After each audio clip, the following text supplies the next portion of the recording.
Yeah, it's my great pleasure to introduce Karen Adolph. Karen is a professor of psychology and neuroscience at NYU, and she is a past president of the International Congress of Infant Study.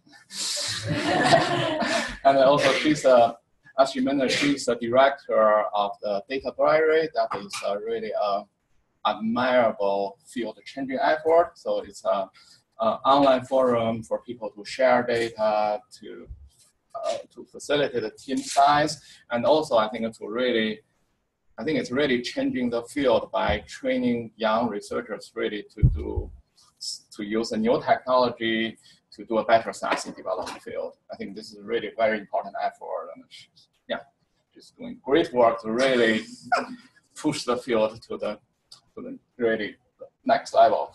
And for her own research, she primarily focuses on motor development in infancy. And in my view, she's one of the most innovative developmental psychologists, one of the coolest developmental psychologists over the years. She and her lab have invented so many new experimental paradigms, new setup, and then introduced the new technology to the field, and all this leads to really important findings in the developmental field. And when she actually emailed me last week, asked me what she should present, there were 4 or 5 studies immediately came into my mind. I had hard time to really just pinpoint about all the studies she's done, because all these studies are really excellent studies and very relevant to this workshop. And so we will find out what she will tell us. So please join me in welcoming Karen Adolph.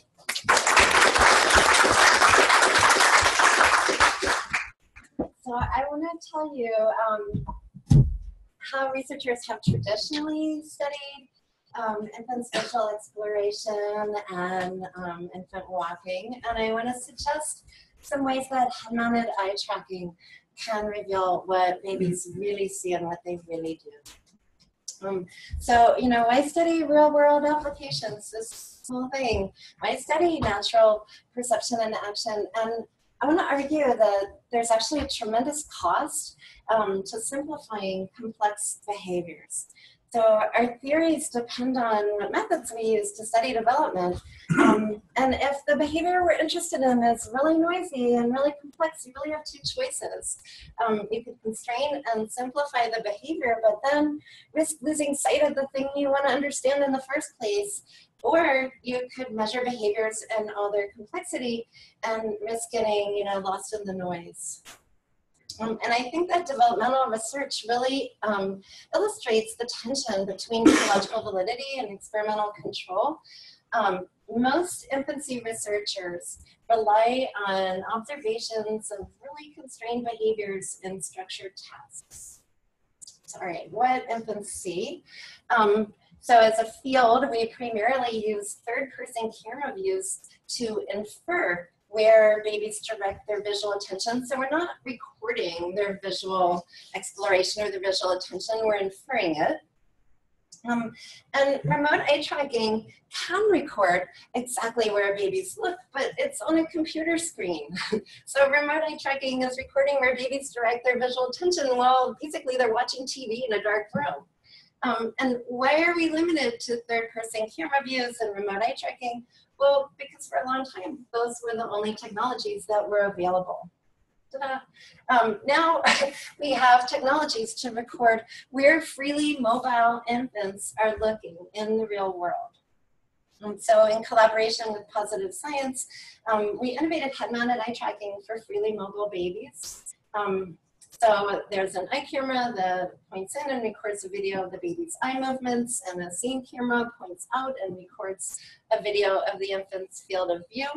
And then the software superimposes a cursor on the scene video that indicates where the baby is looking. And now this method is routinely used, like in Chen and Linda's lab and in other labs all around the world. And now that we can directly record where babies point their gaze in the real world, we can ask how much do infants look at their parents, and particularly how much do they look at their caregivers' faces. And the question about faces is important because many theories of development are based on children looking at their caregivers' faces, like theories about how social cognition develops from face-to-face interaction, and how infants are learning about the world through social referencing or through joint attention. But I don't know, before we start theorizing or keep theorizing about what infants are learning from faces, we should know how much infants actually look at faces in their everyday experiences in the real world. It turns out that infants' posture affects what they can see, like whether they can actually see their caregiver's face. While infants are crawling, they mostly can see the floor in front of their hands. Their parents' face is not in view. But while they're walking, infants can see the whole room. So they could see their caregiver's face if they choose to look at it.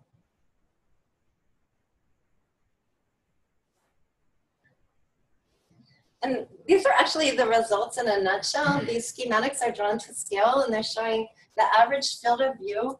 Boy, that's scratchy, but for crawling compared to walking. While babies are crawling, they can see the floor. While they're walking, they can see the whole room, including their caregiver's face. Why is that? It's because vision is embodied. When you're crawling, your head is pointing down, and when crawling infants try to crank their heads up as far as they can only see the bottom of the far wall. And we know that because we put motion tracking markers on infants' heads. While infants are walking, they can turn their head up to the ceiling and they can turn it down to the floor. So what crawling babies do is they sit up. They can't see while they're crawling, so they sit up to look around. So while they're crawling, they're looking at the floor, and when they sit up, the whole room swoops into view, and they can see the same things that walking babies can see. But that was a controlled lab experiment where we actually forced infants to crawl or to walk. In free play, in real life, infants decide what posture they're in. So they're deciding for themselves whether they're going to be prone or sitting or upright. And their posture in free play does affect whether they look at their parents. So they're more likely to look at their parents while they're sitting or while they're upright compared to prone. They rarely look at their parents' faces while they're prone. But even when they're sitting or upright, they rarely look at their parents' faces. Look at the y-axis. The proportion of time that they look at their parent at all, and especially look at their faces, is really low. It's like 16% of the time that they're looking at their parent, and 5% of the time that they look at their parent's face. And it's not because infants are not engaged with their parents. They're totally engaged with their parents. So this is a typical infant, and you'll see the mom and the baby, they're touching and they're handing toy back and forth, and the mom's talking and she's saying the baby's name. You can't hear it, but okay, whatever, she's talking, she's saying the kid's name, blah, blah, blah. And this is the scene from the mother's perspective. The mom is looking back and forth between the baby and between the toy, and this is really classic joint attention behavior.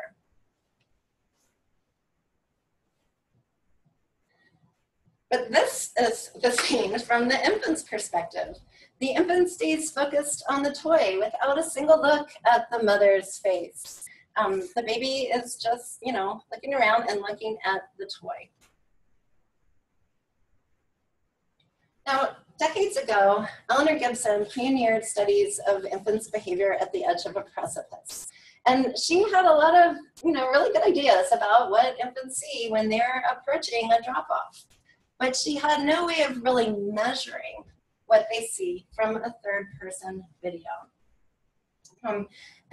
Of course, there's visual and there's haptic information available that could tell infants about the relations between their body and the environment, and they could get perceptual information from looking and from touching, but it's not magic. Like, how do they know what to do? What instigates a look? What instigates a touch? What information prompts exploratory actions, and when does that happen?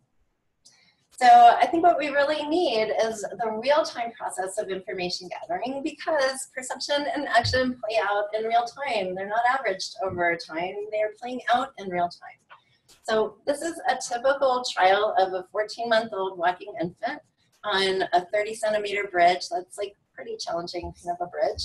And the baby started 135 centimeters away from the bridge.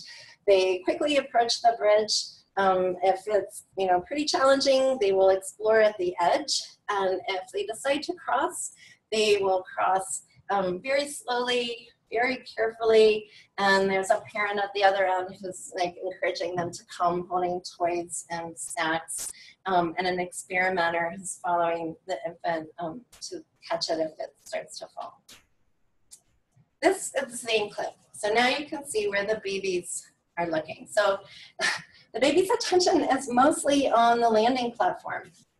They're not directing their gaze at the bridge or at the drop-off. They're directing their gaze primarily at where they want to go, not on how they're going to get there.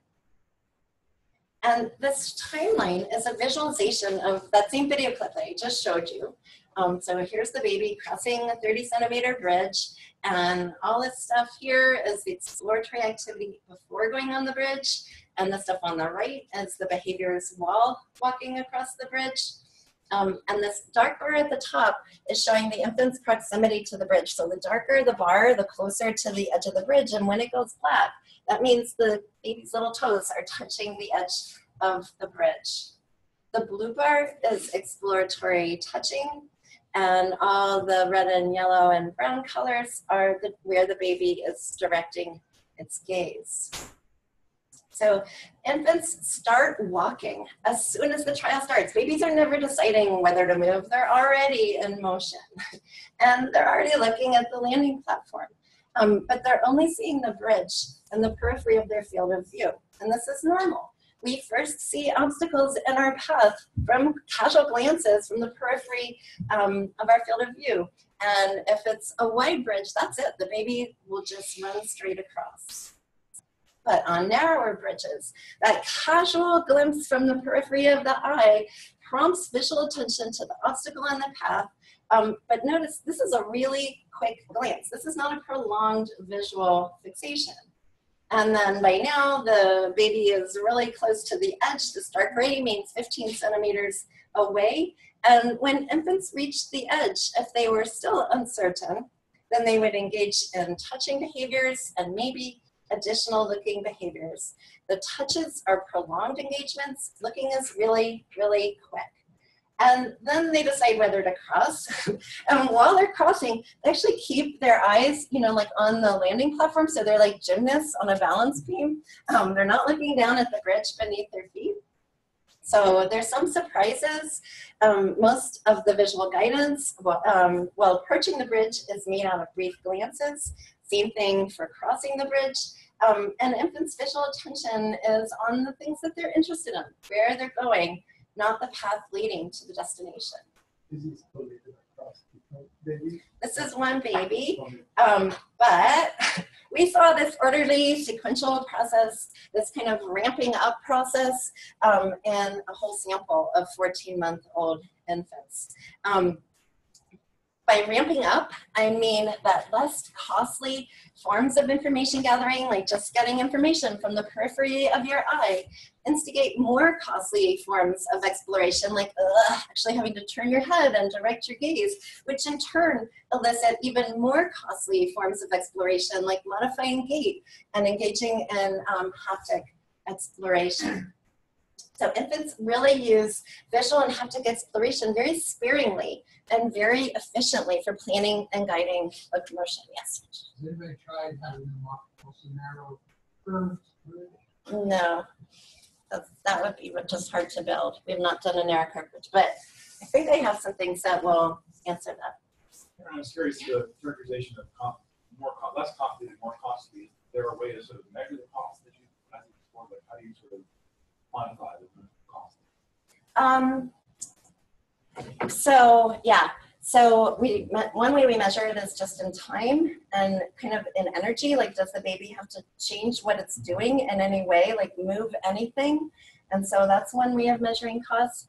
And actually, this is one of my favorite papers because it's half about babies and half about bats. And we were really inspired by bats. So when, like when a normal person is walking around, you could like test the ground at every step, but nobody does. No sighted person does that. And same thing with a bat. Like they're just like, flying around.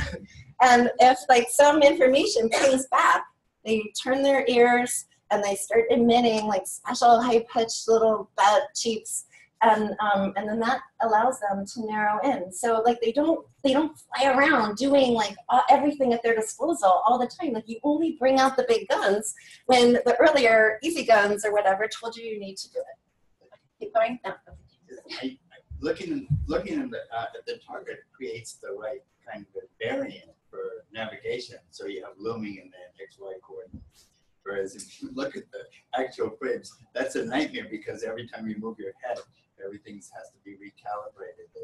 It's much harder to actually look at when you're crossing.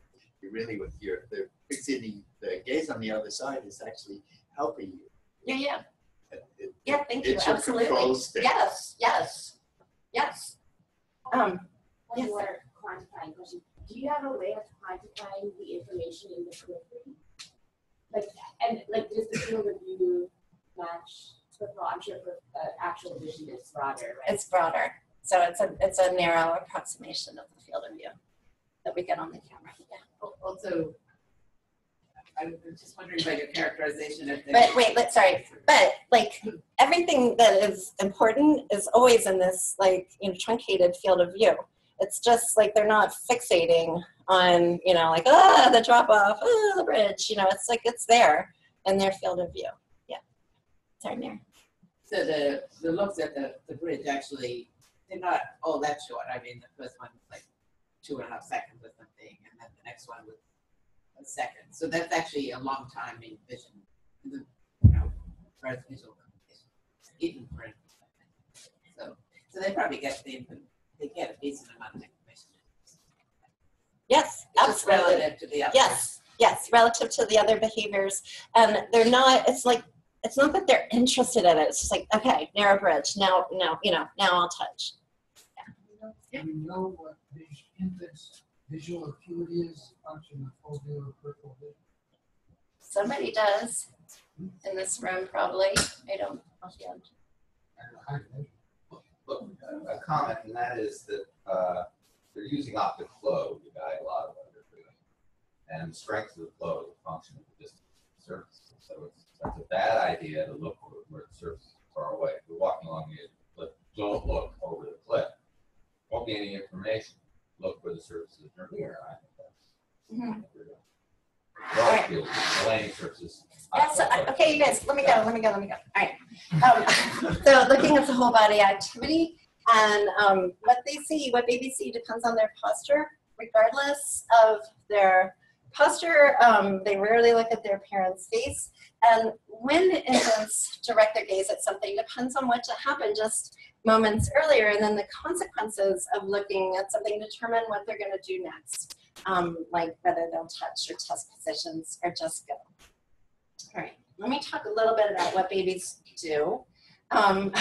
Before infants can walk independently, researchers record their stepping movements on a motorized treadmill. And then after they can walk independently, researchers study them in a standard lab task. So babies take continual forward steps along a straight path. And researchers have been studying the development of walking like this since about 1918.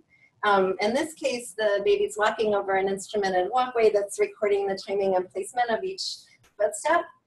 Now, why did researchers study babies walking on treadmills and doing this straight path task?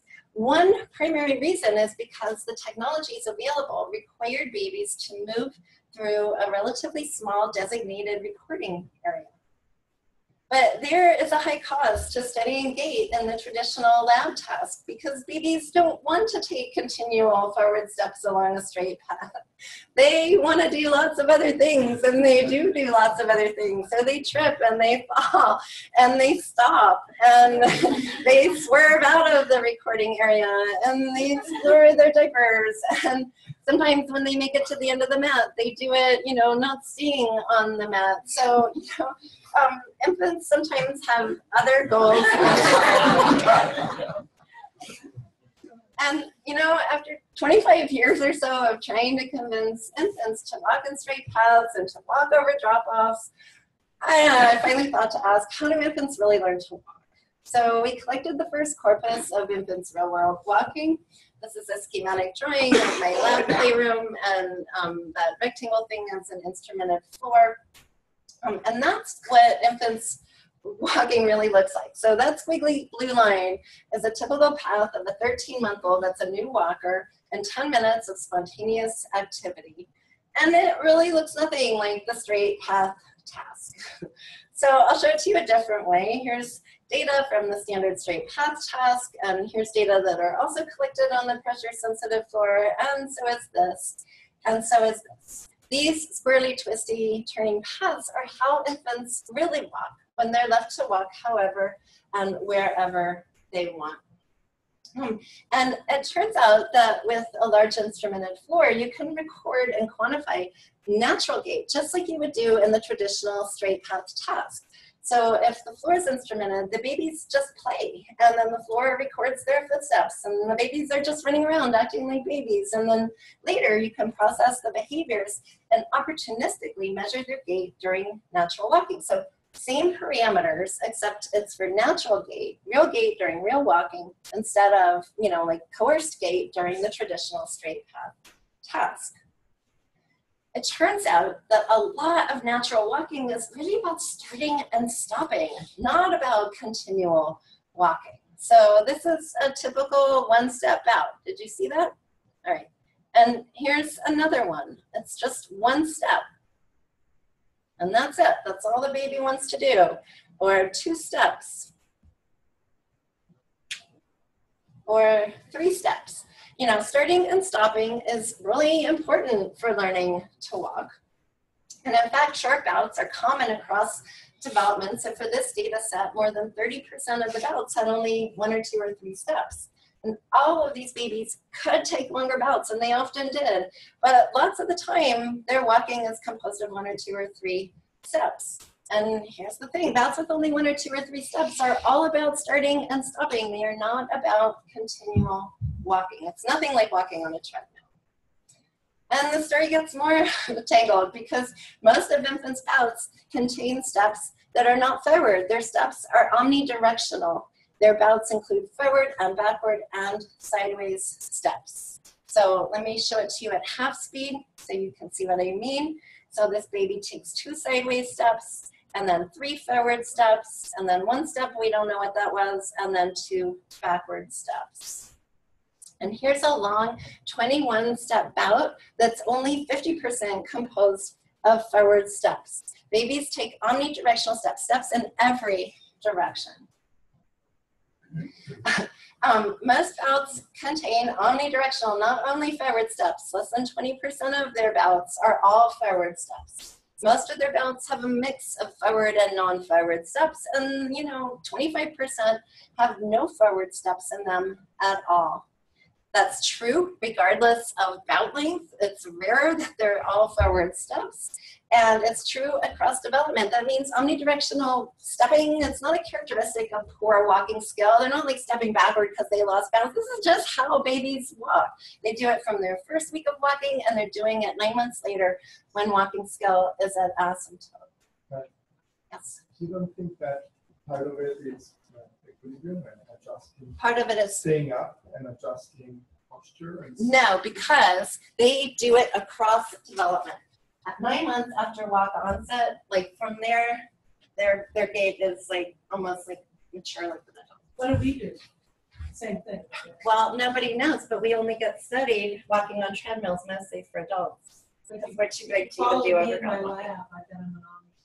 I bet we're all omni-steppers. Like that's how you learn to walk. You're doing it from the beginning, and you're doing it till you croak. Most of babies' paths are not straight. Like only 25% of them are straight. 75% are curved. It's true regardless of bout length. It's true across development. It's just as much a characteristic of new walking as experienced walking. So there's actually a really high cost to studying walking in the traditional straight path task because real world walking has important features that are not captured in the straight path task. Real world walking is not a long string of continual steps. Instead, it's a lot of starting and stopping. That's called gait initiation, gait termination. It means babies are purposefully generating disequilibrium and then recapturing equilibrium. Real world walking is not only forward steps. Instead, their gait is omnidirectional. They're initiating disequilibrium in every direction. And real world walking is not only straight paths. Curved paths mean that the two sides of your body are doing different things. They're not just doing the same thing. It's not just a central pattern generator with something added on. The two sides of their body from the beginning, from the first time they can walk, are doing different things, not the same. And although there is a high cost to using the traditional straight path task or treadmill walking, there's no cost to studying real world walking. Infants show similar developmental trajectories in the free play as they do in the straight path task. Step length increases with walking experience, step width decreases, for example. And in fact, gait measures collected during spontaneous walking validate the straight path task. So that means that individual differences in walking skill are stable across the two tasks. All right, so how do babies learn to walk? Well, the traditional theory, the one we've been, arguing about for the last 100 years, is all about alternating leg movements. The idea is first infants can alternate their legs, and it's like when they're stepping on a treadmill, and then they figure out how to keep balance, and then they can walk in a straight line, and finally they can do fancier things like walk backwards or in a curved path. But the main reason that we developed this theory, I think, is the same problem we have throughout psychology. We invent a laboratory phenomenon, maybe for a good reason, like you have to keep the kid in the recording area. But then we reify the lab phenomenon, and then we invent theories to explain an artificial phenomenon.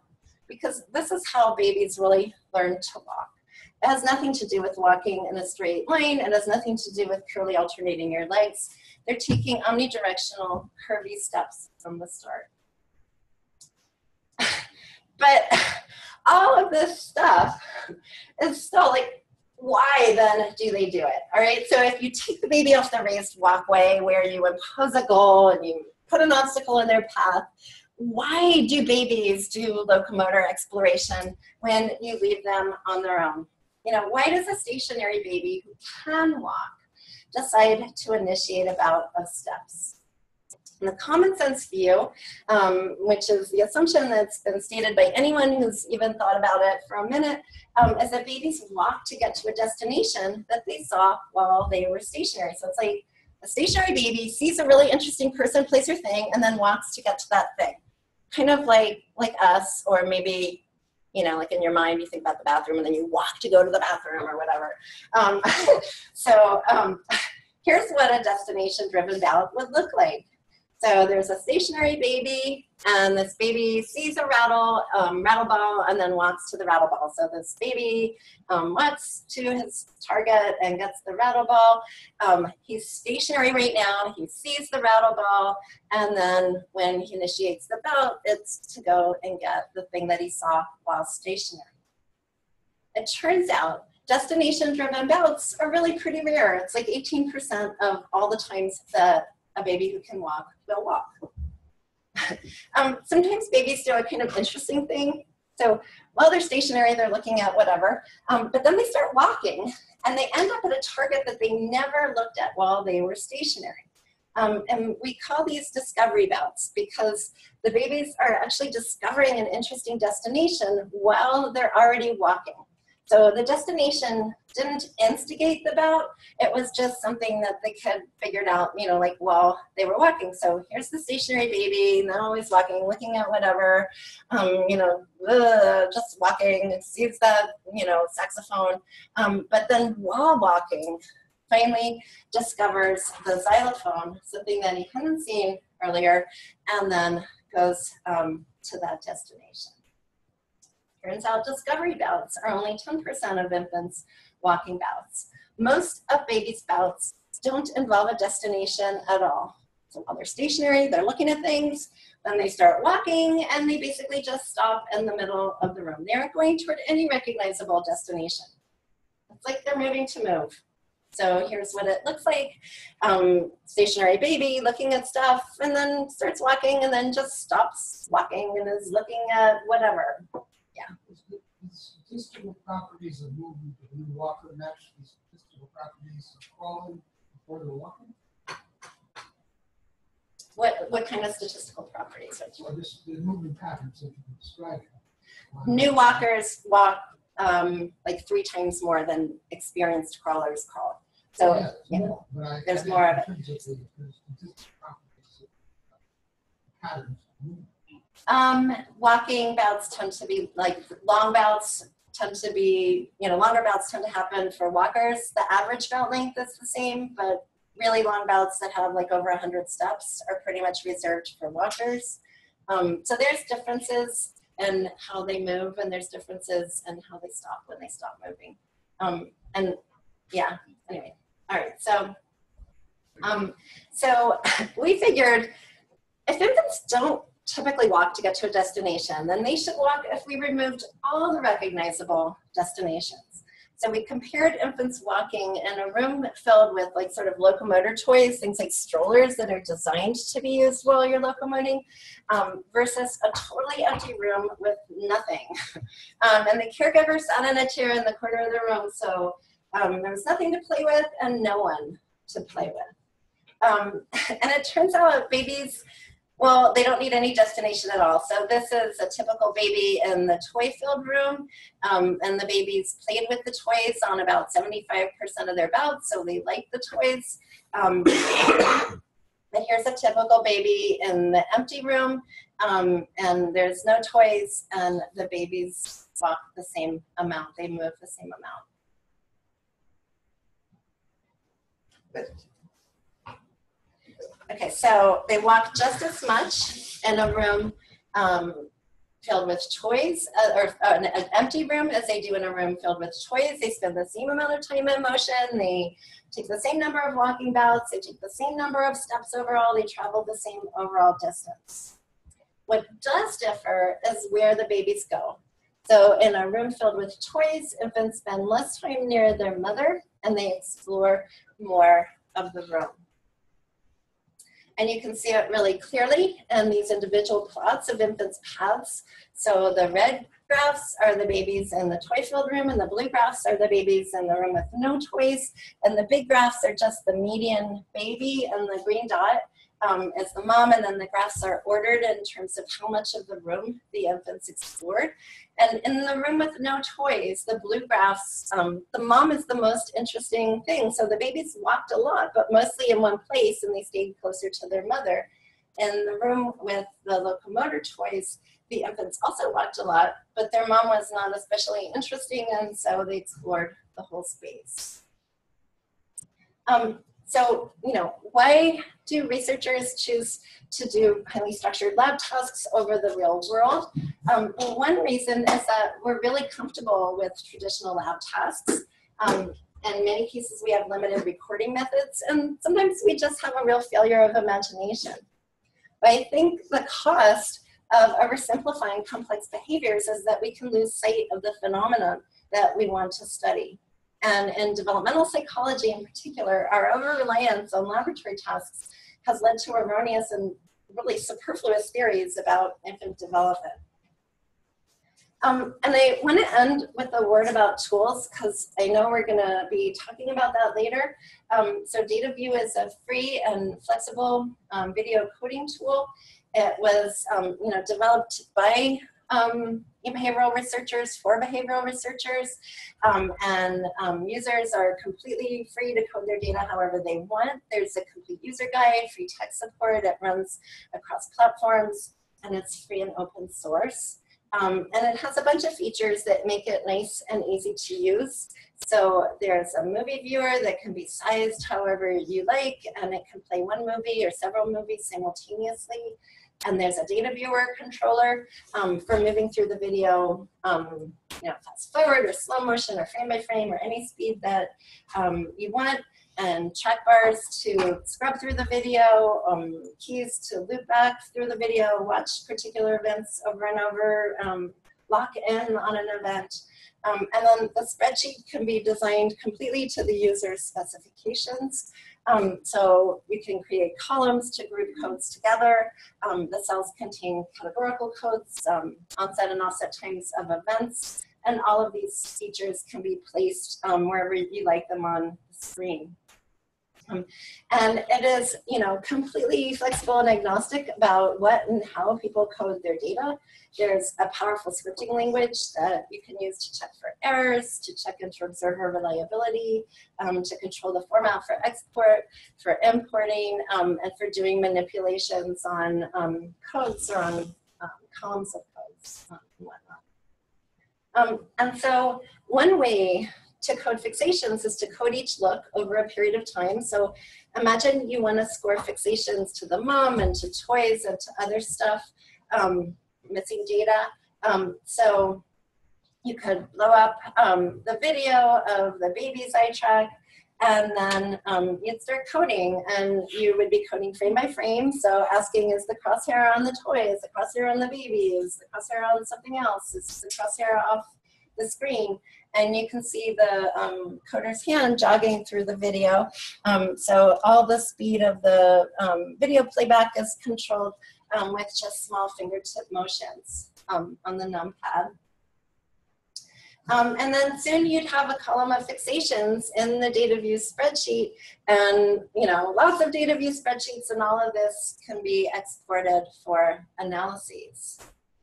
Another coding strategy is to score fixations relative to events. Like, you might want to find every time the mom talks to the baby, and then ask whether the baby looked at the mom's face or her body or not at her at all when she was talking to them. And you could go straight to the episodes of speech using a script, or you could do it manually as well. And you can also see that the nested nature of events are shown in the spreadsheet. So when the mom says, "Mommy's here," that gets 2 looks. And when she says, "What's that?" that gets 5 baby looks. A third strategy is to ask whether a particular target is in the field of view. So you're using the scene camera like a head cam. So you don't care about the crosshairs, you just want to know if the target's on the screen at all. So here the person is coding whether any part of the mom is in the field of view. So is there any evidence that the baby could see things that the mom is doing? And then given that if the mom is in the field of view, you could ask whether the baby is looking at the mom's face or the mom's body. So you could use the field of view coding pass as a guide for then scoring gazes to the mom's face or body. So now the coders are actually scoring the location of the crosshair. And Databerry is a web-based library for storing and sharing all the wonderful videos that are captured from behavioral studies and from headcam studies. People can reuse videos that other people have collected to ask new questions, especially for computer vision kinds of research questions. I think would be a great use case. And people can use Databerry as their lab server prior or after sharing.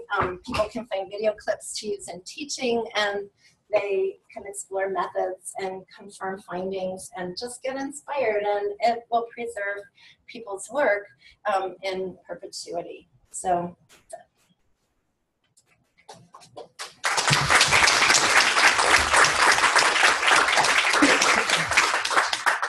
So we have time for a couple of really quick questions that we have more time for in-depth discussion.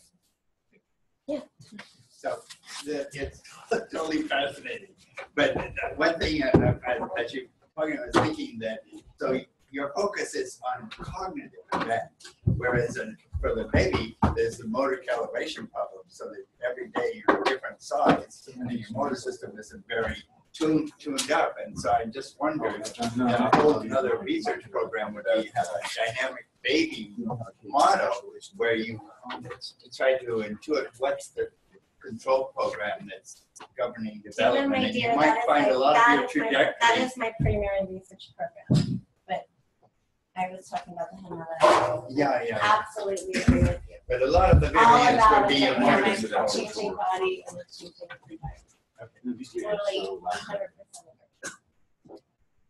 So, started talking with Brit about social, learning about social Zoom on it.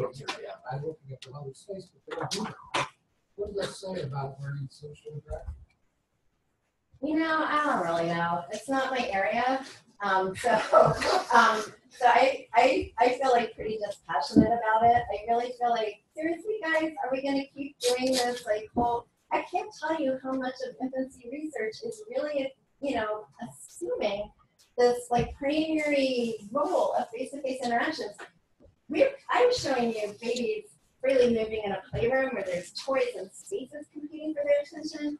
When Jim and Linda are doing it with a kid in a booth, and you know, like the only thing there is your mother and like 3 toys. They still don't look at their mother's face. And so, you know, like, whatever happened to the site, like, you know, all this, like, autistic children don't look at their mother. You know what? Normal children don't look at their mother's face. Like, we do figure out how to, like, be social beings in a social world, but it's not happening in the way that we had assumed it was happening. Maybe they adapt, you know, they already looked at the other space for however many months before you start making it. It's no longer interesting. Now it plays with it. Yeah, or it's really like more along what Mary was saying, like you only need like really tiny bits of information at exactly the right time. So, you know, for navigating an obstacle, done. And, you know, for like using mom to disambiguate the name of an object, like, okay, she named it, done. You know, check.